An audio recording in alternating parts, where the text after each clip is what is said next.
नमस्कार विद्यार्थियों, आज हिंदी कक्षा में हम पढ़ेंगे पाठ 8। पाठ का नाम है चिकित्सा का चक्कर। चिकित्सा का चक्कर के लेखक हैं बेढ़व बनारसी दास। बनारसी दास उनका नाम था, मगर एक व्यंग विधा के कारण बेढ़व बनारसी दास के नाम से वे जाने गए। तो आज इस पाठ को हमारा पढ़ने का उद्देश्य मुख्य तो यह है आपको व्यंग विधा से परिचित कराना। अब एक विधा बेटा, गद्य के साहित्य की विधाएं होती हैं। जब हम साहित्य पढ़ते हैं तो साहित्य की विधाएं होती है, कहानी, एकांकी, नाटक, उपन्यास, रेखा चित्र और भी बहुत सारी गद्य की विधाएं होती हैं। उन विधाओं में एक विधा है व्यंग विधा।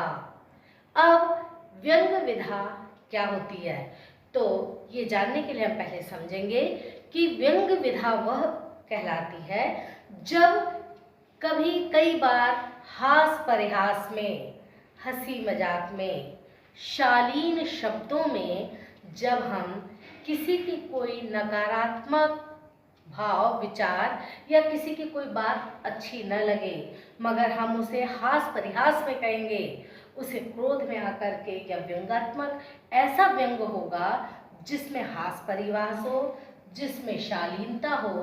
तो जब हास परिहास और शालीनता से भरे शब्दों को हम किसी बात को स्पष्ट करना चाहें, किसी की नकारात्मक बात को जब हम बताना चाहते हैं, तब वो होती है व्यंग विधा। तो यहाँ पर क्या बताया गया है, चिकित्सा का चक्कर इस पाठ में बताया है एक व्यंग के माध्यम से। आजकल हम देख रहे हैं, मेडिकल की व्यवस्था देख रहे हैं, डॉक्टर्स के विषय में सुन रहे हैं, लोगों से सुनते हैं, वैसे तो बहुत अच्छे रहते हैं, सकारात्मक सोच हमें रखना चाहिए उनके प्रति, मगर तो भी आज के वातावरण में इनमें भी थोड़ा सा परिवर्तन देखा गया है।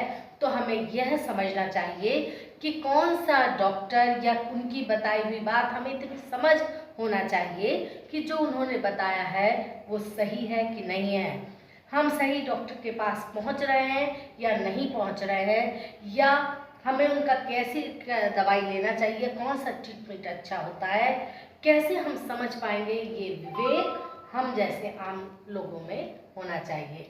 तो इस व्यंग विधा में यही बताया है कि स्वास्थ्य के प्रति सचेत रहना।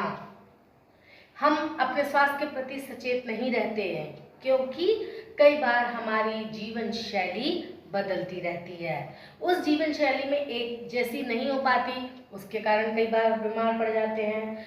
कई बार ऐसा भी होता है हमारे खान पान में कुछ अंतर आ जाता है तो हम बीमार पड़ जाते हैं। तो यहाँ पर लेखक बताना चाहते हैं कि ऐसी स्थिति में हमें ये ध्यान रखना चाहिए कि अपनी एक तो जीवन शैली को व्यवस्थित रखना चाहिए, दूसरा खान पान पर विशेष ध्यान रखना चाहिए जिससे हम सब ठीक रहें।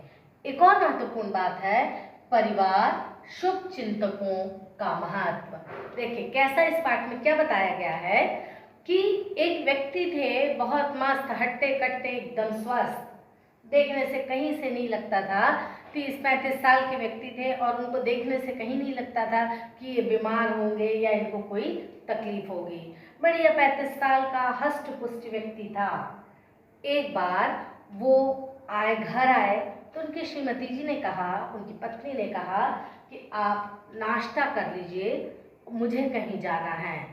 उन्होंने मना कर दिया, नहीं आज मेरा रिफ्रेशमेंट वहीं पर हो गया था, मैं हॉकी खेल करके आया, वहीं पर जब हम लोग खेल के निकले तो हम लोगों ने वहीं नाश्ता कर लिया और मैं यहाँ नाश्ता अभी नहीं कर सकता। पत्नी ने उनकी कहा कि नहीं मुझे जाना है सिनेमा देखने, तो कम से कम आप खा लें तो मैं निश्चिंत होकर फ्री होके चली जाऊँगी।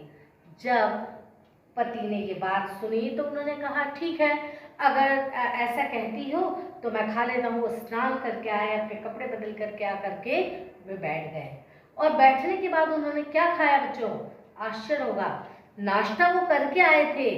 हॉकी खेलने के बाद नाश्ता करके जब वो घर आए तब पत्नी के आग्रह पर उन्होंने खाना खाना शुरू किया। तो उन्होंने खाने में क्या खाया? 12 पूड़ियाँ खाई। 12 पूड़ियाँ खाई और 6 रसगुल्ले खा लिए।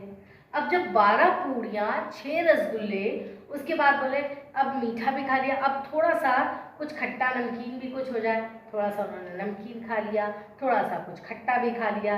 अब आप ये बताएं, एक साधारण आदमी जब अपने काम से लौटा तो रिफ्रेशमेंट हो चुका था, नाश्ता करके आया, घर में जब 12 पूड़ियाँ, 6 रसगुल्ले, कुछ खट्टा, कुछ नमकीन, कुछ चटपटा सा और खा ले तो उनकी स्थिति क्या रहेगी? बस ये स्थिति उनकी हुई कि उनकी हालत बिगड़ते चली गई। शाम हो गई, फिर रात में उन्होंने ये खा के आराम कर लिया। जब उन्होंने रात भर आराम किया उसके बाद तो फिर क्या कहने, जैसे ही रात बीतती चली गई उनकी तबीयत और ज़्यादा खराब होती चली गई। उन्होंने फिर क्या किया, पुदीना की बोतल आती है, उसमें पुदीने का लिक्विड रहता है, उसका रस रहता है, 1-2 बूंद अगर अपन उसको पी लेते हैं तो अपना पेट ठीक हो जाता है। मगर उन्होंने क्या किया, 1-2 बूंद से उन्हें फर्क नहीं पड़ा, फिर उन्होंने और पीना चाहा और 1-2 बूंद और पी लिया। ऐसे करते करते उन्होंने पूरी बॉटल पुदीने की ख़त्म कर दी।